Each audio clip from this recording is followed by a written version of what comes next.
Hello viewers, welcome to our an education unit. देखिए, आपका जो पेडागोजी एंड इवैल्यूएशन पार्ट है SSB TGT exam Hindi exam के लिए, उसको लेकर आप लोग काफ़ी हद तक इस बात में सोच रहे थे कि आपका जो पेडागोजी एंड इवैल्यूएशन पार्ट है वो हिंदी में आएगा या इंग्लिश में आएगा या बाइलिंगुअल रहेगा।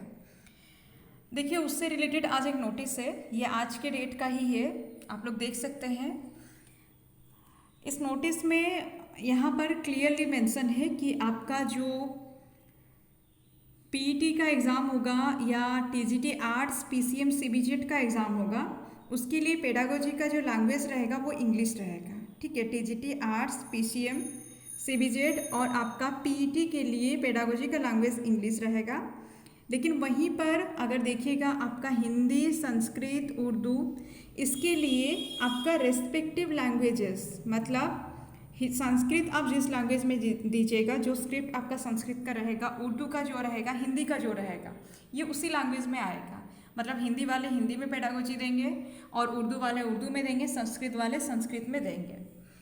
तो इससे क्लियर हो गया कि आपको पेडागोजी एंड इवैल्यूएशन का पार्ट जो है आपको हिंदी में प्रिपरेशन करना चाहिए ताकि आपको एग्ज़ाम में कोई दिक्कत ना हो। लास्ट टाइम आप लोगों को याद है, थर्ड आरएसटी के टाइम पर जब हिंदी में आया था तब किसी को पता नहीं था फर्स्ट एग्ज़ाम में, तो बच्चे काफ़ी हद तक परेशान हो गए थे। तो इसलिए आप लोग तैयारी ज़ोर शोर से कीजिए। अगर कहीं पर कुछ भी डाउट रहता है, कहीं पर कोई दिक्कत हो रहा है तो ज़रूर बताइए। और जिनको भी लगता है कि हिंदी में आया है तो आपका स्कोर कम जाएगा, वैसा कुछ नहीं होगा।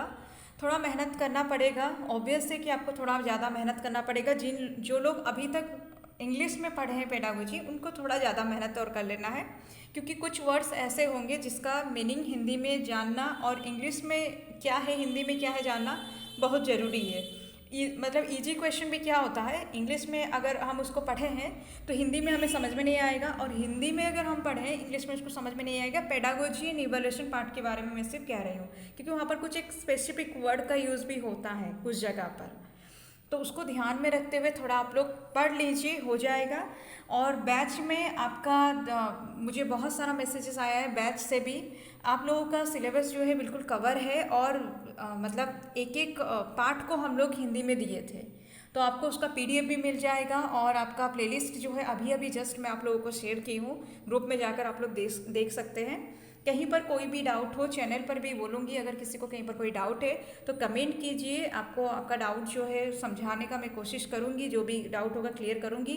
बाकी पढ़ाई पर अभी ध्यान दीजिए, ज़ोर शोर से एकदम मन लगा कर पढ़िए, क्योंकि इसके बाद और आपको कोई नहीं बोलेगा कि पढ़िए, सब आपको अपना स्कोर पूछेंगे। तो इससे पहले कि आपका स्कोर बिगड़े, आप टाइमली सुधर जाइए और पढ़िए। कहीं पर कोई भी डाउट है कमेंट करके ज़रूर पूछिए। लेकिन ये चीज़ एक है, जो आपका बाइलिंगुअल होता तो बहुत अच्छा होता, बहुत ही अच्छा होता। बाइलिंगुअल अगर रहता ना तो आपको समझने में और आसानी से आप समझ पाते। खैर जाने दीजिए, अगर ट्वीट वगैरह कुछ कर सकते हैं तो कीजिए, अगर कुछ हो सकता है बाइलिंगुअल को लेकर, नहीं तो फिर प्रॉब्लम होगा। जो भी प्रॉब्लम, एक तो पहले देखिए, अगर चेंज नहीं होने वाला तो हिंदी में तैयारी कीजिए, कोशिश कीजिए, हो जाएगा। जो भी हो रहा है सबके साथ हो रहा है ना, आप अकेले के साथ तो नहीं हो रहा है, तो कंपटीशन तो सबके साथ मिलकर ही करना है। आप लोग अच्छे से तैयारी कीजिए, अच्छा स्कोर रहेगा, सिलेक्शन भी हो जाएगा। ठीक है, अगर कोई डाउट हो कमेंट करके ज़रूर पूछिए। और अगर आपको पेड बैच ज्वाइन करना है तो पिन किया हुआ नंबर पर कांटेक्ट कर सकते हैं। आप में से कोई अगर नीडी एस्पिरेंट से बेझिझक आप लोग कॉल कीजिए, मैसेज कीजिए, आपके लिए कोई कोर्स फी फिक्स नहीं है।